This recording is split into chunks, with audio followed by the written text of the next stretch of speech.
Hello everyone, आप सभी का हमारे चैनल पे स्वागत है बच्चों। इस वीडियो को आप पूरा देखना। चैप्टर 1 क्लास 10th मैथमेटिक्स जो वास्तविक संख्या के मोस्ट इम्पॉर्टेंट क्वेश्चन छाट छाट के लाया हूँ। मैं गारंटी लेता हूँ कि यही क्वेश्चन या फिर इससे मिलते जुलते क्वेश्चन आपको बोर्ड एग्जाम में ज़रूर मिलेंगे। ये मेरा दावा है कि आप किसी भी बोर्ड से क्यों ना हो, इस वीडियो से क्वेश्चन ज़रूर आएंगे। और ये सीरीज़ मैंने आज से शुरू कर दी है। चैप्टर 1 से लेकर चैप्टर 15 तक सारे चैप्टर में करा दूंगा। और मैं दावा करता हूं और गारंटी लूंगा कि इन्हीं में से ही क्वेश्चन आपके एग्जाम में देखने को मिलेंगे। ठीक है, वीडियो को कर दो लाइक, क्योंकि आज बाद में बच्चों भूल जाते हो। चलिए बच्चों, वीडियो को स्टार्ट कर दे। तो पहला क्वेश्चन क्या बोल रहे हैं, निम्न में परिमेय संख्या कौन सी है। ठीक है बेटा, तो आपको पता है नोट परिमेय संख्या अपरिमेय संख्या, देखो चैप्टर पूरा सब कुछ पढ़ा रखा है, लिंक्स मिलेंगे डिस्क्रिप्शन पे। ठीक है, तो परिमेय संख्या क्या होती है बच्चों। परिमेय संख्या, हर एक परिमेय संख्या जो होती है वो पी बट्टे क्यू के रूप में होती है। ठीक है, पी बट्टे क्यू के रूप में होती है, जहां पी और क्यू पूर्णांक होते हैं। ठीक है, जो बट्टे में होता है क्यू का मान कभी ज़ीरो नहीं होता, वह अगर एचसीएफ निकालोगे पी और क्यू का तो वो हमेशा एक होगा, तो उसे हम कहते हैं परिमेय संख्या। ठीक है, हम जानते हैं नोट, अगर कोई अपरिमेय संख्या है, ठीक है, अपरिमेय संख्या कैसे होगी, सिंपल मैं बताऊं।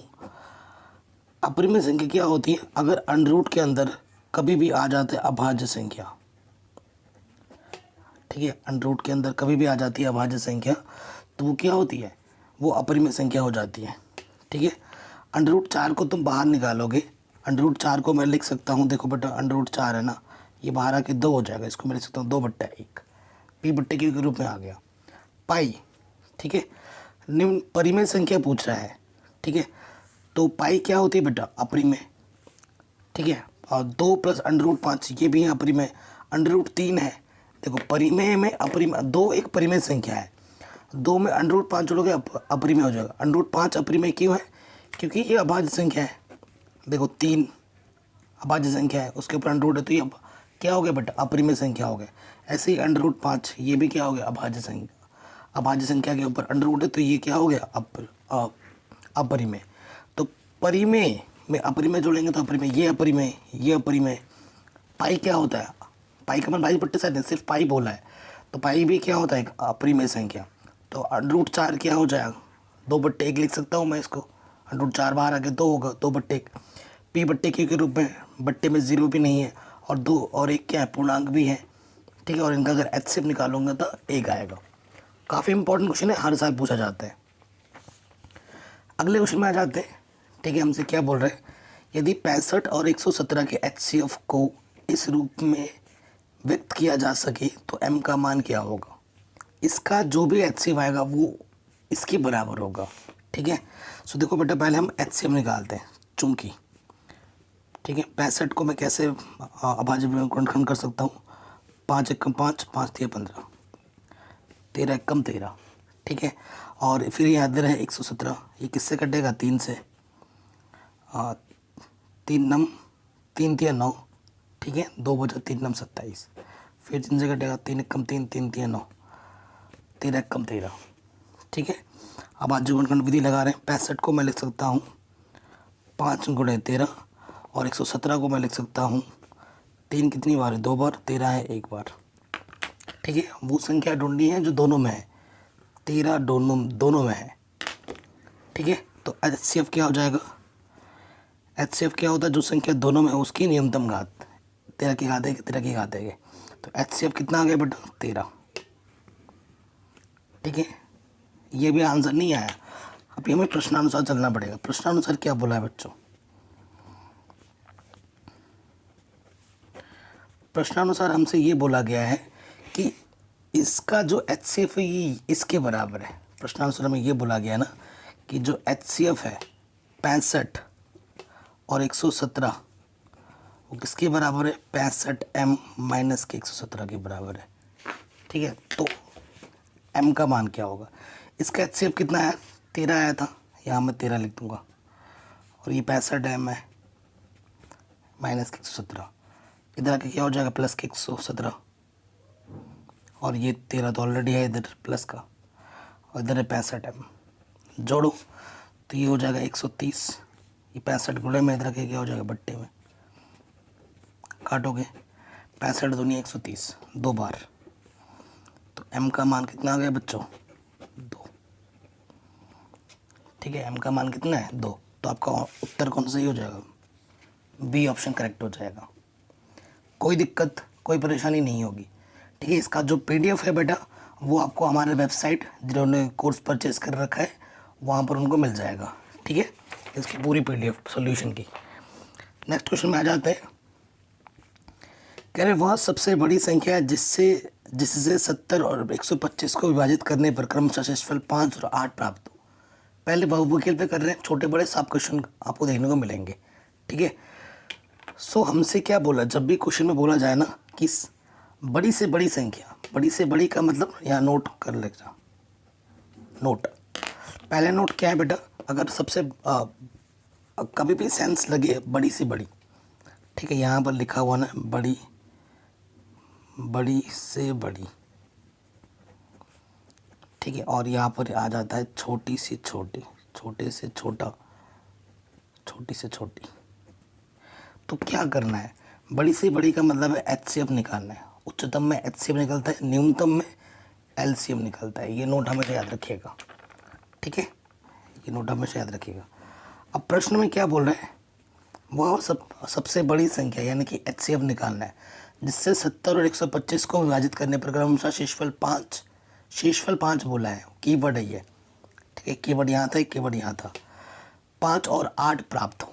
तो प्रश्नानुसार में क्या निकालना है बेटा, यहाँ लिखता हूँ मैं प्रश्नानुसार हमें ज्ञात करना है HCF।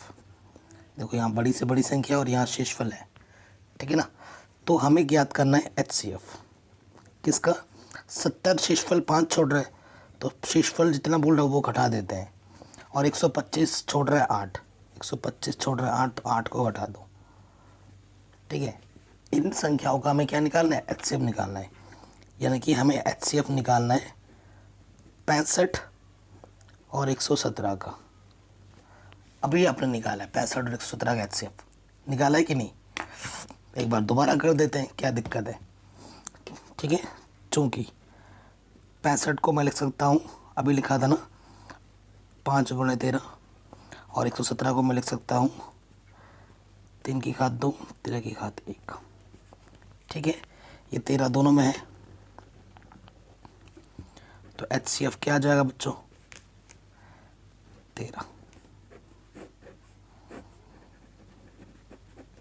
ठीक है, HCF कितना आ जाएगा 13, तो ऑप्शन नंबर आपका ए बिल्कुल सही हो जाएगा। कोई दिक्कत कोई परेशानी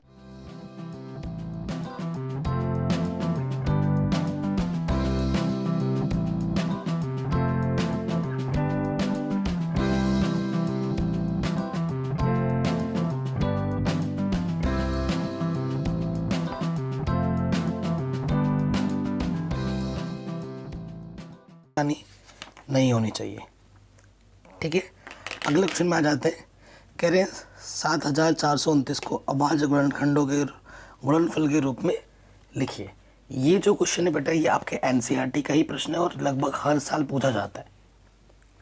ठीक है, इसे हमें क्या करना है बेटा, अभाज्य गुणनखंड के रूप में इसको लिखना है। तो लिखते हैं, देखो बेटा, तो सबसे पहले काटना है इसको 7 4 2 9 है ना, इसको गुणनखंड करेंगे, कितने से कटेगा, सबसे पहले ये कटेगा 17 से। ठीक है, 17 चौके 68। ठीक है, 68 घटाएंगे तो कितना बचेगा, 4 इधर से और 2 इधर से, 6, ये हो जाएगा 62। ठीक है, 17 3 51। ठीक है, 17 3 51, और 62 था, 62 में से 51 घटाएंगे, देखो 17 चौका 68। ठीक है, 74 में से 68 घटाएंगे तो कितना बचेगा बेटा, 6, पीछे से 2 है, 62 हो गया। 17 3 51, 62 में से 51 घटाएंगे तो बचेगा 1 और 62 में से एक 11 बचे 19, 17 सत्ते 119। ठीक है, पूरा पूरा भाग चला गया। अब आ जाओ 17 से कटा, अब ये कटेगा 19 से। ठीक है, 19 का 19, 19 दूनी 38, 2 बार गया। 38 घटाएंगे तो बचेगा कितना बेटा,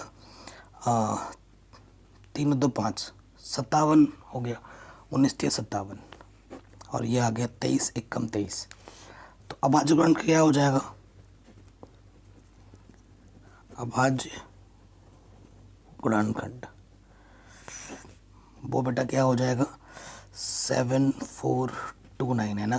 तो इसको मैं लिख सकता हूँ 17 गुणा 19 गुणा 23,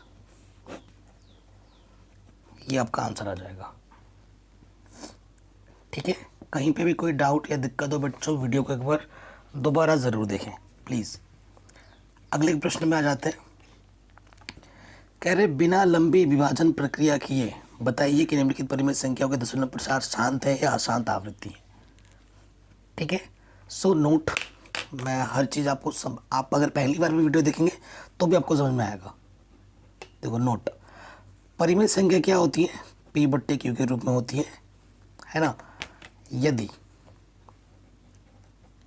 यदि हर का गुणनखंड, ठीक है, 3 केस बनाऊंगा। अगर हर का गुणनखंड अगर हम करें, अगर सिर्फ 2 गुणा 2 आता है तो शांत होता है। अगर सिर्फ 5 गुणा 5 आता है तब भी शांत होता है।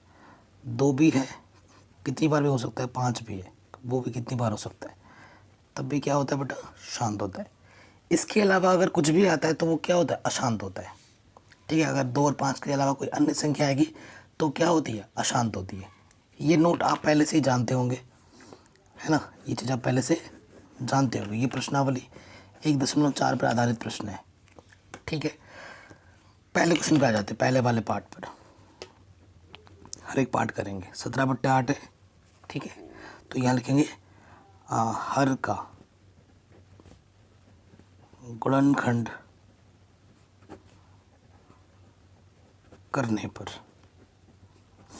करो 8 का गुणनखंड करो, ये 8 है, 2 चौके 8, 2 दूनी 4, 2 1 कम 2। ठीक है, तो मैं 8 को लिख सकता हूँ 2 गुणा 2 गुणा 2। ठीक है, तो यहाँ लिखेंगे चूँकि 17/8, तो यहाँ लिख देंगे यहाँ से ऐसे, चूँकि हर का गुणनखंड, लिखा किस जगह वो ज़रूरी बात है। देखो ऐसा आएगा तो शांत है, ऐसा आएगा तो शांत है, ऐसा अगर 2 और 5 दोनों तो भी शांत है। ठीक है, हर का गुणनखंड ऐसे लिखा जाएगा 2 की पावर m गुणा 5 की पावर n का रूप है। ये प्रॉपर वे में होता है लिखने का, रूप है। इसलिए 17/8, ठीक है, दशमलव प्रसार कैसा होगा, दशमलव प्रसार शांत होगा। कोई दिक्कत, कोई परेशानी नहीं होनी चाहिए। ठीक है बच्चों, इस तरीके से किया जाएगा। पहला पार्ट आ गया, सेकंड पार्ट में आ जाओ। सेकंड पार्ट तो ऑलरेडी किया है। 23 के बट्टे में 2 की घात 3 गुणा 5 की घात 2, 2 3 बार है, 5 2 बार है। ठीक है, चूंकि हर का गुणनखंड, देखो हर का गुणनखंड 2 की पावर 5 इंटू 5 की पावर n का रूप है, n का रूप है। इसलिए 23/2 की घात 3 गुणा 5 की घात 2, इसका दशमलव प्रसार कैसा होगा, शांत होगा। कोई दिक्कत, कोई परेशानी नहीं होनी चाहिए। ओके बच्चों, अब आ जाता हूँ नेक्स्ट वाले में, थर्ड वाले में 129। ठीक है, यहाँ क्या लिखा है बेटा, 129 बट्टे में क्या है, 2 की पावर कितना है, 7 नहीं, 2 की पावर 2 है, 5 की पावर 7 है और 7 की पावर 5 है। ये हमारा तीसरा नंबर का क्वेश्चन है, थर्ड वाला। देखो 2 भी है, 5 भी है, लेकिन उसके अलावा अन्य संख्या है 7। अन्य संख्या जैसी आएगी तो वो अशांत हो जाएगी। चूंकि ऐसे लिखा जाएगा हर का गुणनखंड, क्योंकि ऑलरेडी गुणनखंड किया हुआ है। चूंकि हर का गुणनखंड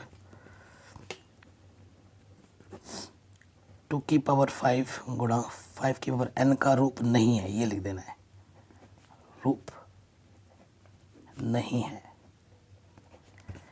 इसलिए 129 बट्टे में जो भी लिखा हुआ है का दशमलव प्रसार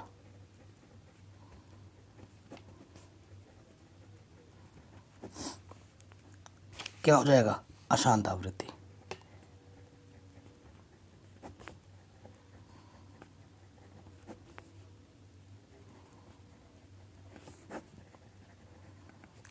ठीक, कोई दिक्कत कोई परेशानी नहीं होनी चाहिए। ठीक है, अब चौथे वाले पार्ट पे आ जाओ। 77 बट्टे 210। ठीक है, बहुत ही शानदार क्वेश्चन है। चौथे वाला पार्ट क्या है, 77 बट्टे 210। देखो लंबी विभाजन करने के लिए हमें मना किया है, लेकिन अगर कहीं छोटा छोटा कट सकता है तो काटो। जैसे कटेगा 7 एक कम 7 एक कम 7 21 0, तो ये है 11 बट्टे 30। ठीक है ना, ये हमारे पास संख्या है। तो इसको सिंपली देखो बेटा, 30 को मैं लिख सकता हूँ 3 गुणा 10 और 10 को मैं लिख सकता हूँ 2 गुणा 5। 2 भी है 5 भी है, लेकिन उसके अलावा अन्य संख्या है। ठीक है, उसके अलावा यहाँ पे अन्य संख्या है, तो हम क्या लिखेंगे, चूंकि हर का गुणनखंड 2 की पावर m गुणा 5 की पावर n का रूप नहीं है,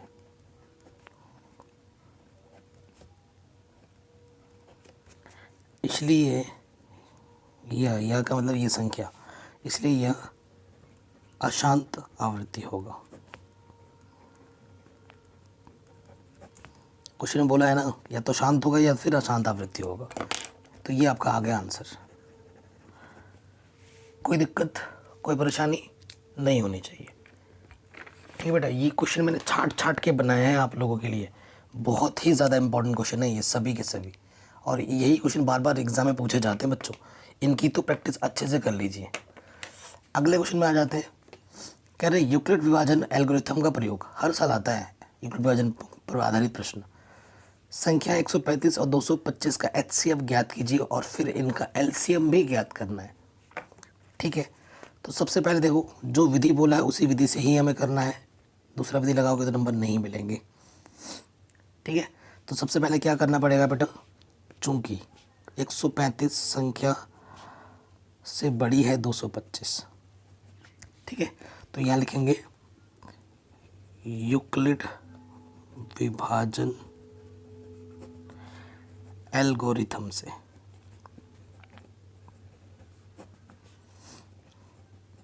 ठीक है, ये लिखेंगे हम। कैसे करते हैं, सबसे बड़ी वाली संख्या को इधर रखते हैं प्रथम स्टेप में और छोटी वाली को इस तरफ। फिर हमें क्या करना होता है बच्चों, भाग देना होता है। इधर भाग दे देंगे। ठीक है, एक छोटी वाली संख्या से भाग देना होता है। 135 से भाग देना है 225 में, एक बार ही जाएगा। 135 से कम 135 घटाओगे तो कितना बचेगा, 90। ठीक है, कितनी बार भागफल गया, एक बार, और शेषफल कितना बचा, 90। शेषफल जब तक 0 ना आए तब तक हमें करना है, द्वितीय स्टेप में आ जाओगे, द्वितीय चरण में। अब की बार आपको इसको और इसको लेना है, तो इधर आ जाएगा 135, इधर आ जाएगा 90। ठीक है, अब 90 से आपको भाग देना है 135 में, एक बार जाएगा 90 कम 90 घटाएंगे तो 45 आएगा। कितनी बार गया, एक बार। शेषफल कितना बचा, 45। शेषफल 0 नहीं आया, दोबारा करना पड़ेगा। 90 इस तरफ आ जाएगा, 45 इस तरफ। 45 से भाग देना है 90 में, 45 दूनी 90, शेषफल आ गया 0। जैसे ही शेषफल 0 आ जाए वहीं रुक जाना है। 45 कितनी बार गया, 2 बार, शेषफल आ गया 0। तो वो अंतिम संख्या जिससे तुमने भाग दिया था और जब तुम्हें शेषफल 0 मिला है वो आपका क्या होता है, HCF। अतः HCF कितना आ जाएगा बच्चों? 45। पहला आंसर। कोई दिक्कत, कोई परेशानी नहीं होगी। अब आप जानते हो एक नियम होता है, ठीक है, थोड़ा अंग्रेजी लिख दिया मैंने, वी नो दैट, हम जानते हैं। तुम क्या जानते हो बेटा? हम जानते हैं अगर हमारे पास दो संख्या है, प्रथम संख्या गुणे द्वितीय संख्या, क्या होता है? HCF गुणे LCM। जानते हो कि नहीं? प्रथम संख्या हमारे पास है 135, द्वितीय संख्या हमारे पास है 225, HCF हमने निकाला है 45 और हमें LCM निकालना है। तो 45 इस तरफ गुणे में है, इधर क्या हो जाएगा बेटा? बट्टे में आ जाएगा, और यहाँ बचेगा LCM। काटो, 5 9 45 और 5 दूनी 10, 5 7 35, 9 3 27, ठीक है, 3 बार गया तो गुणा कर देंगे, 3 ही बचे 15, हासिल लगाई, 3 दूनी 6 और 1 7, 3 दूनी 6। सो आंसर आ जाएगा 675। ये आपका क्या आ जाएगा बच्चों? LCM। देख रहे हो कितने मस्त क्वेश्चन है, एग्जाम में हर साल आते हैं, गारंटी है मेरी, आएगा ही आएगा। कह रहे हैं यदि 1261 और 1067 का HCF 97 है तो इनका LCM क्या होगा? ठीक है, इनके LCM को ज्ञात करना है। तो पहले वाले क्वेश्चन पे ही हो जाएगा, यहाँ लिख देंगे हम जानते हैं कि क्या जानते हो तुम? हम जानते हैं बच्चों प्रथम संख्या गुणे द्वितीय संख्या क्या होता है? HCF गुणे LCM, यही होता है कि नहीं? तो प्रथम संख्या हमारे पास है 1261, द्वितीय संख्या हमारे पास है 1067, ठीक है ना, ये प्रथम संख्या, द्वितीय संख्या। HCF दे रखा है 97 और हमें LCM निकालना है, ठीक है। 97 इधर गुणे में इधर क्या हो जाएगा बेटा? बट्टे में आ जाएगा, है कि नहीं? तो 1261 गुणे 1067 बट्टे में 97 और इधर आ जाएगा LCM। 97 से काटो, कितनी बार जाएगा?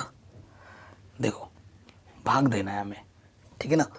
सो देखिए बच्चों, भाग देंगे तो 97 का भागा तो तुम्हें आता नहीं होगा, नहीं मुझे आता है, तो आइडिया लगाना पड़ेगा और भाग पूरा पूरा जाएगा ज़रूर, ठीक है, पूरा पूरा जाएगा ज़रूर, ये ध्यान रखिएगा, ठीक। तो देखो बेटा, तो भाग देंगे इसमें 97 एकम 97 एंड 13 बार चला जाएगा, ठीक है, 13 बार भाग चला गया तो यहाँ पर आ जाएगा 13 गुणे 1067, ठीक है, यही बचेगा। तो 13 को गुणा कर दोगे 1067 से तो आंसर आ जाएगा 13871 आंसर, ठीक है, ये हमारा आंसर आ जाएगा LCM का। कोई दिक्कत, कोई परेशानी नहीं होगी। अब आते हैं नेक्स्ट क्वेश्चन में। बहुत ही छाट छाट के क्वेश्चन बनाए मैंने, फालतू का क्वेश्चन एक भी नहीं। आपको पढ़ के ही आइडिया लग रहा होगा कि सर वास्तव में ये सारे क्वेश्चन इंपॉर्टेंट है और पूछे जाते हैं।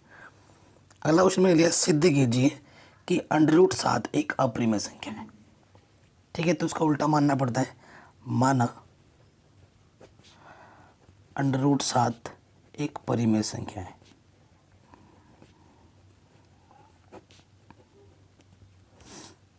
इसका उल्टा मान लेते हैं हम। अगर ये परिमेय संख्या है बच्चों √7, तो इसे मैं लिख सकता हूँ P/Q के रूप में, जहाँ पर Q का मान 0 नहीं होगा, P और Q पूर्णांक है, ये सब लिखना पड़ेगा, कुछ भी मिस्टेक करोगे तो नंबर कटेंगे। वह अगर HCF निकाला जाए P और Q का तो 1 आएगा, ठीक है, ये इतना लिखना पड़ेगा। अब देखो बच्चों, इसके बट्टे में कुछ नहीं तो 1 ले लो। नेक्स्ट स्टेप में आपको क्या करना होता है? गुणा, P एकम P √7 Q, फिर क्या करना होता है? दोनों तरफ वर्ग, दोनों तरफ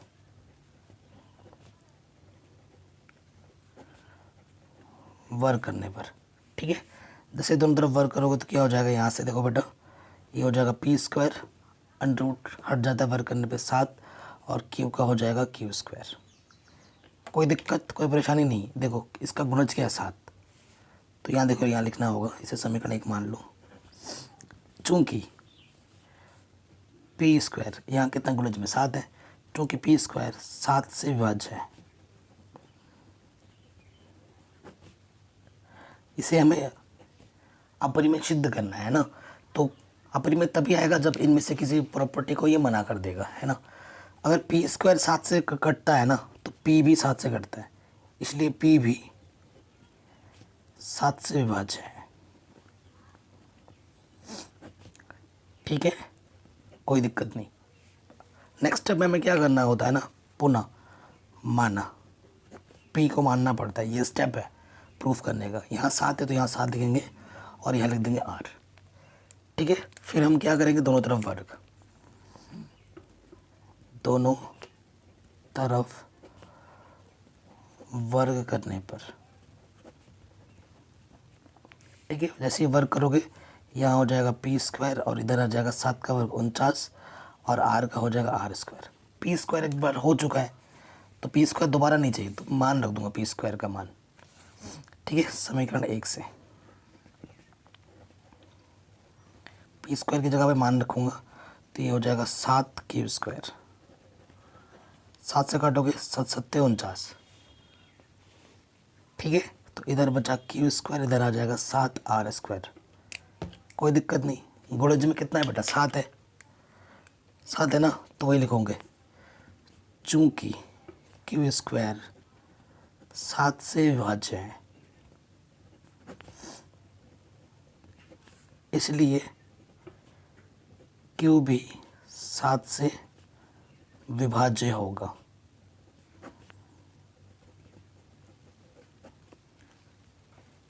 ठीक है, इसलिए क्यू भी 7 से विभाज्य होगा। कोई दिक्कत कोई परेशानी नहीं है।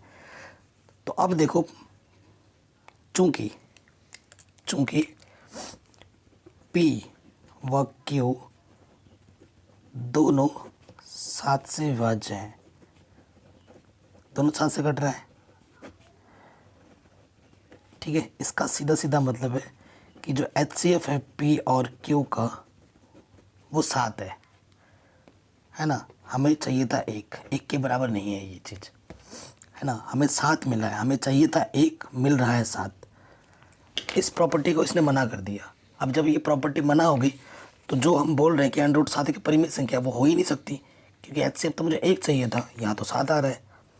ठीक है, तो यहाँ लिख देंगे जो कि हमारी अवधारणा के विपरीत है। ठीक है, जो कि हमारे अवधारणा के विपरीत है।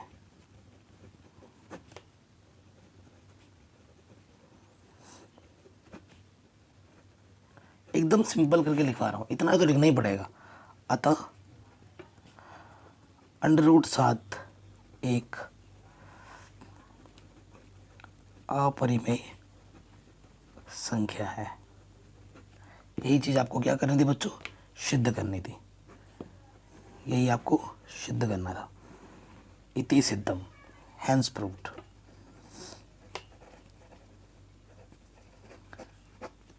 ठीक है, कोई दिक्कत कोई परेशानी नहीं, आराम से हो गया ये क्वेश्चन भी। आगे बढ़ते हैं नेक्स्ट क्वेश्चन में। कह रहे हैं यूक्लिड विभाजन प्रमेयिका का प्रयोग करके 56, 96 और 404 का मौसा ज्ञात कीजिए। देखो यूक्लिड वाला क्वेश्चन तो हमने ऑलरेडी किया हुआ है, जिसमें दो नंबर थे।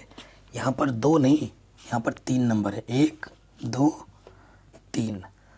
और इसी वजह से ये क्वेश्चन इंपॉर्टेंट है, और ये आपके एनसीईआरटी में भी नहीं है, और ये क्वेश्चन आ भी रखा है बोर्ड एग्जाम में कई बार। ठीक है, तो इसको कैसे करना है, देखिए बच्चों, आपको वही सबसे पहले देखो बेटा, 2 छोटे नंबर ढूंढना है। ठीक है, 2 छोटे नंबर आपको लेना पड़ेगा। चूँकि 96 जो है वो बड़ा है 56 से, इन दोनों छोटे नंबर को ले लिया। तो यहाँ ले लेंगे यूक्लिड विभाजन प्रमेय से। ठीक है, ये हमने लिख दिया। स्टेप 1 में आ जाएंगे, यहाँ पर लिखेंगे हम 96, यहाँ आ जाएगा 56। हमें भाग देना है, 56 का भाग देंगे 96 में, एक ही बार जाएगा, 2 बार में 100 से ज़्यादा हो जाएगा। घटाएंगे, 6 में 6 गया 0, ये 40, एक बार गया, शेषफल बचा 40। इसको लेना पड़ेगा द्वितीय स्टेप में। इधर आ जाएगा 56, इधर आ जाएगा 40, 40 से कम 40, एक ही बार जाएगा, है ना। 56 में भाग देंगे तो एक ही बार जाएगा, घटाएंगे तो यहाँ से आ जाएगा 16, ठीक है ना। तो शेषफल बचा 16, फिर इसको लेना पड़ेगा, इधर आ जाएगा 40, ठीक है, और इधर आ जाएगा 16, 16 से भाग देंगे किस में, 40 में, 16 दूनी 32, घटाएंगे तो 8 बचा, ठीक है, 2 बार गया, 8 बचा, यहाँ आ जाएगा अब 16, यहाँ आ जाएगा 8, 8 दूनी 16 पूरा आ गया। देखो जब 8 से तुम भाग दोगे 16 में, 8 दूनी 16, हटाएंगे, शेषफल 0 आ गया। हमें तब तक करना होता जब तक शेषफल 0 ना आ जाए, ठीक है। तो वो अंतिम संख्या जैसे तुमने भाग दी थी वो 8 है ना। तो इन दोनों संख्याओं का HCF, जो HCF है बेटा 96 और 56 का, वो आ गया है 8। कोई दिक्कत बताइए, कोई परेशानी नहीं, ये पहला काम हुआ है। पुनः अब हमें लेना है यहाँ से 96 और 404, ठीक है, या तो 56 और 404, जो तुम्हें सही लगे। तो मैं 56 छोटा है ना, 56 को ले लेता हूँ, ठीक है। पुनः अब ले लूँगा 56 व 404 के लिए, यहाँ लिख दूँगा, ठीक। सो अब हमें क्या करना है, वही चीज़ जो पहले किया था अभी आपने। 404 इस तरफ आ जाएगा और यहाँ पर आ जाएगा 56, ठीक है। भाग देना है, 56 से भाग देना है 404 में, 560 के, ठीक है, 10 बार में 560 आता है, 10 बार भागा तो जाएगा नहीं, ठीक है। कुछ भी ये 60 के आसपास है ना लगभग। तो आइडिया लगा 7 बार में जा सकता है, 7 से गुणा करो, 7 छंग 42 हासिल लगा 4, 5 7 35, 35 और 4, इतना, ठीक है। कोई दिक्कत नहीं, घटा दीजिए, यहाँ से 2 आ जाएगा 1, तो 7 बार गया और शेषफल बचा 12, ठीक है। अब ये यहाँ आ जाएगा 56 इधर, और यहाँ आ जाएगा 12, 12 से भाग दो किस में, 56 में, 12 चौके 48, ठीक है। घटाएंगे तो 8 बचा। कितनी बार गया बच्चों, 4 बार, शेषफल बचा 8, ये यहाँ आ जाएगा और ये यहाँ आ जाएगा। 8 से भाग दो 12 में, 8 एक कम 8, घटाएंगे तो 4 बचेगा, एक ही बार गया और शेषफल बचा हमारा 4, 8 यहाँ आ जाएगा, 4 यहाँ आ जाएगा, तो 4 दूनी 8, ठीक है, और शेषफल क्या आ जाएगा 0। देखो 4 से भाग दोगे 8 में ना, 4 दूनी 8, घटाएंगे तो 0। हमें तब तक करना होता है जब तक कि शेषफल 0 ना आ जाए। 0 आ चुका है। अंतिम संख्या जिससे तुमने भाग दी थी वो 4 है। अतः इन दोनों संख्याओं का जो HCF है 56 और 404 का, वो कितना है बेटा, वो है 4। देखो 56 यहाँ पे भी है, 56 यहाँ पे भी है। अब इस दोनों का जो HCF आया है वो 8 है, इन दोनों का HCF आया है 4। अब 8 और 4 का जो HCF होगा वो आपका आंसर आएगा, ठीक है। अब 8 व 4 के लिए, ठीक है, 8 व 4 के लिए करेंगे तो इधर आ जाएगा 8 यूक्लिड विभाजन प्रमेय से, ठीक है, और इधर आ जाएगा 4, भाग दोगे 4 दूनी 8, देखो 4 से भाग देना है 8 में, 4 दूनी 8, एक ही स्टेप में हो जाएगा, शेषफल 0 शेषफल है ना। तो अंतिम संख्या जिससे तुमने भाग दिया था वो 4 है, ठीक है ना। अतः जो HCF होगा 96, 56 और 404 का, वो कितना होगा, 4 होगा। ये आपका आ गया आंसर। कई बच्चे ये भाग पीछे करते हैं, छुपा छुपा के। पीछे नहीं करना, चोरी नहीं कर रहे बेटा, ये यहीं पे करना है, एग्जामिनर के सामने, आंखों के सामने दिखना चाहिए। ठीक है, तो ये क्वेश्चन भी हो गया। आराम से आगे बढ़ते हैं नेक्स्ट क्वेश्चन में। क्या बोल रहा है, सिद्ध कीजिए, सिद्ध कीजिए कि 3 + 2 √5 एक अपरिमेय संख्या है। काफ़ी शानदार क्वेश्चन है। ठीक है, तो करते हैं, उल्टा वही मान लेंगे। माना 3 + 2 √5 एक परिमेय संख्या है। एक क्या है बेटा, परिमेय संख्या है। कोई दिक्कत नहीं, अगर ये परिमेय संख्या है तो इसे मैं लिख सकता हूँ P/Q के रूप में, जहाँ पर Q का मान क्या नहीं है, उधर 0। अब इस टाइप के क्वेश्चन में और आसान है। लॉजिक क्या है बेटा, सिर्फ अंडर रूट को एक तरफ रखना, बाकी सबको दुनियादारी को दूसरी तरफ। ठीक है, तो ये 2 √5 है, प्लस का 3 इधर आके क्या हो जाएगा, माइनस का। P/Q पहले से ही प्राकृतिक संख्या है। 3 प्राकृतिक संख्या होती है, प्राकृतिक संख्या बोल रहा हूँ, परिमेय संख्या। ठीक है, तो परिमेय संख्या में से परिमेय संख्या माइनस करोगे तो परिमेय संख्या होता है।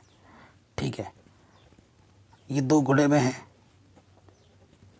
तो इधर आके क्या हो जाएगा बेटा, बट्टे में। कोई दिक्कत, कोई परेशानी नहीं है। इसको मैं समीकरण 1 बोल देता हूँ।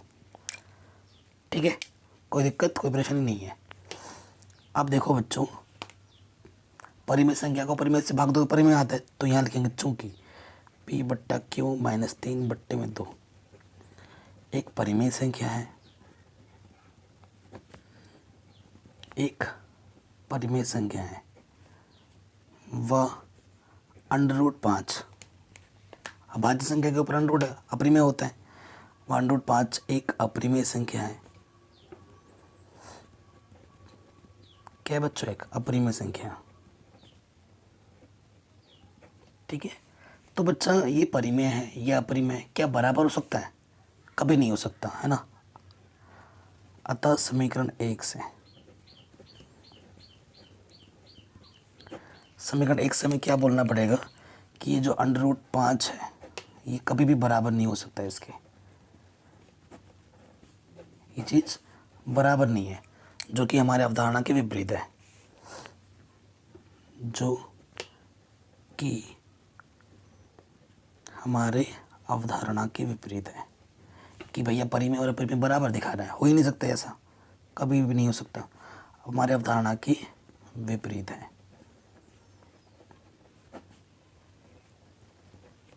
ठीक, इसलिए 3 + 2 √5 एक अपरिमेय संख्या होगी।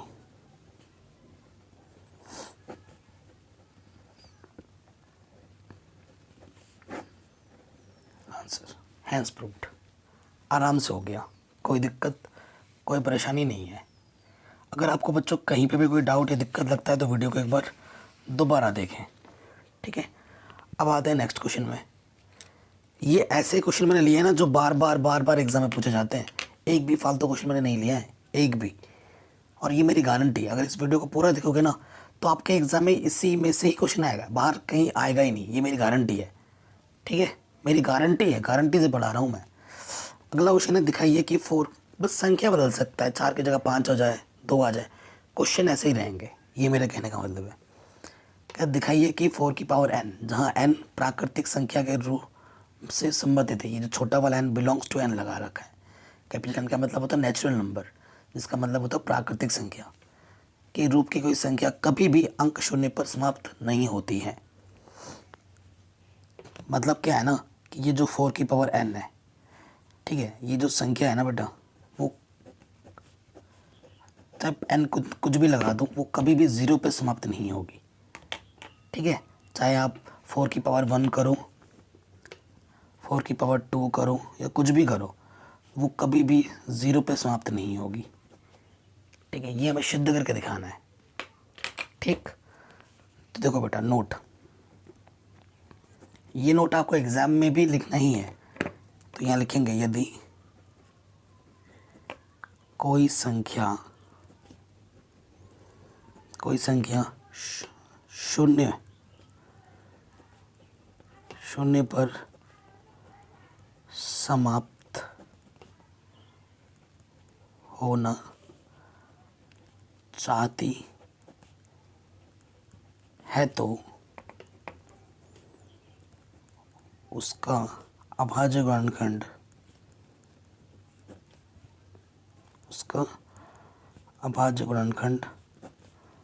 टू की पावर 5 गुणा 5 की पावर n का रूप होना आवश्यक है।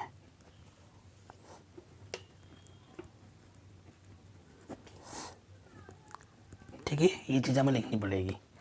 अब हम क्या करेंगे, इसलिए हमें 4 दे रखा है, 4 का गुणनखंड करोगे 2 दूनी 4, 2 एक कम 2, तो 4 को मैं लिख सकता हूँ 2 की पावर 2। इस लाइन का मतलब क्या है?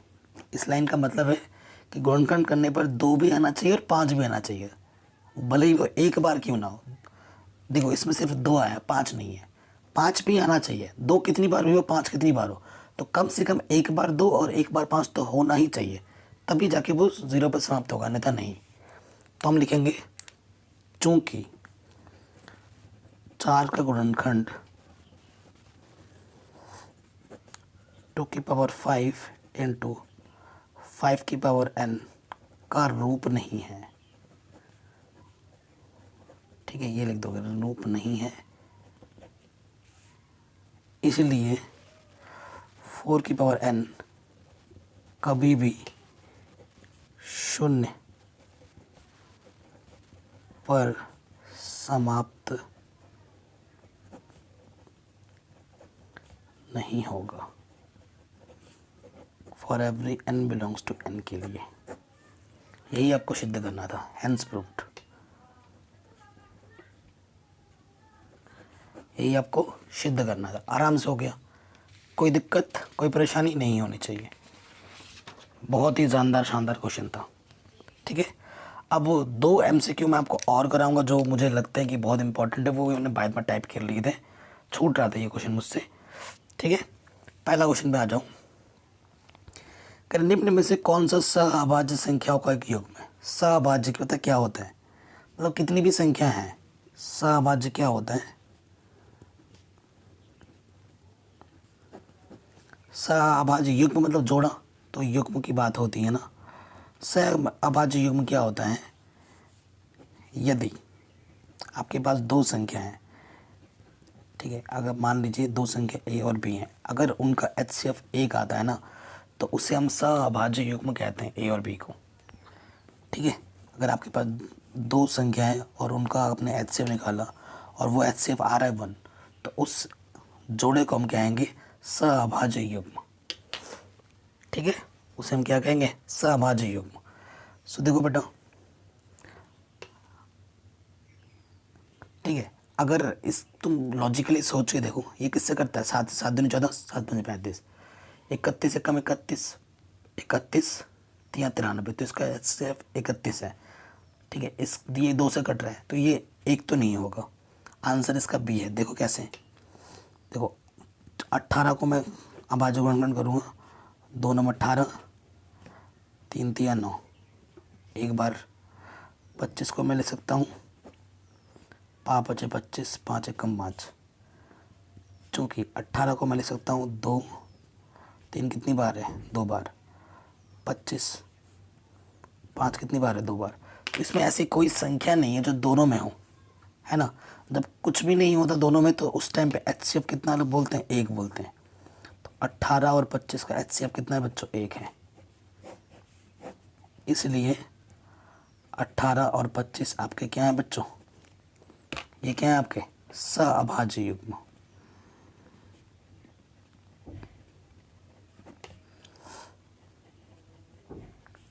ठीक, कोई दिक्कत कोई परेशानी नहीं होनी चाहिए। क्लियर, कोई दिक्कत नहीं होगी। अगले क्वेश्चन पे आ जाओ। कह रहे यदि P और Q 2 धनात्मक पूर्णांक इस प्रकार हैं कि P ये चीज़ है, Q ये चीज़ है, जबकि A और B अभाज्य संख्याएं हैं, तो LCM क्या होगा इन दोनों का? तो देखो बेटा, हमारे पास P दे रखा है AB² और Q दे रखा है 1 की घात 3 B। ठीक है, तो हमसे बोल रहे हैं एलसीएम निकालो। तो देखो ए भी दोनों में है, बी भी, ये चीज़ भी दोनों में है। तो एलसीएम में क्या होता है, HCF लिख दिया ना, तो पहले चलो HCF बोला नहीं, निकाल देते हैं, कोई दिक्कत नहीं। ए दोनों में तो ए की न्यूनतम घात, ठीक है, 1, और बी दोनों में तो बी की न्यूनतम घात 1। इसमें लिया जाता है न्यूनतम घात जो दोनों में हो, ठीक है। तो ये आ जाएगा आंसर ए बी। पूछा नहीं था, चलो हमने निकाल दिया। अब हमें निकालना है LCM। तो जो चीज़ दोनों में उसकी मैक्सिमम घात, तो ए की मैक्सिमम घात 3, बी की मैक्सिमम घात 2, मैक्सिमम घात, तो आंसर आ जाएगा A cube B square, A cube B square. ठीक है, कोई दिक्कत, कोई परेशानी नहीं होगी। तो इस तरीके से ये चैप्टर आपका ख़त्म हो गया है। आशा करता हूँ बच्चों ये वीडियो आपको बहुत पसंद आई होगी। अगर ऐसा है तो प्लीज़ इसे एक लाइक कीजिए, कमेंट कीजिए एक अच्छा सा, और इस वीडियो को कम से कम 10 लोगों तक आपको शेयर करना है। प्लीज़ इस वीडियो को ज़्यादा से ज़्यादा शेयर करें और कमेंट करके हमें ज़रूर बताएं आपको और किस टाइप की वीडियोस चाहिए। आप जो डिमांड करोगे वो डिमांड पूरी हो जाएगी। और बच्चों आप हमारा जो कोर्स है 99 रुपीज़ का ऑल सब्जेक्ट के लिए, उसे ज़रूर परचेज़ कर लीजिए। वो आपके एग्ज़ाम प्रिपरेशन के लिए बहुत ज़्यादा मस्त बना रखा है हमने, वो भी रिसर्च कर करके बनाया गया है। तो मिलते हैं नेक्स्ट चैप्टर में। जय हिंद। वीडियो को प्लीज़ शेयर करें।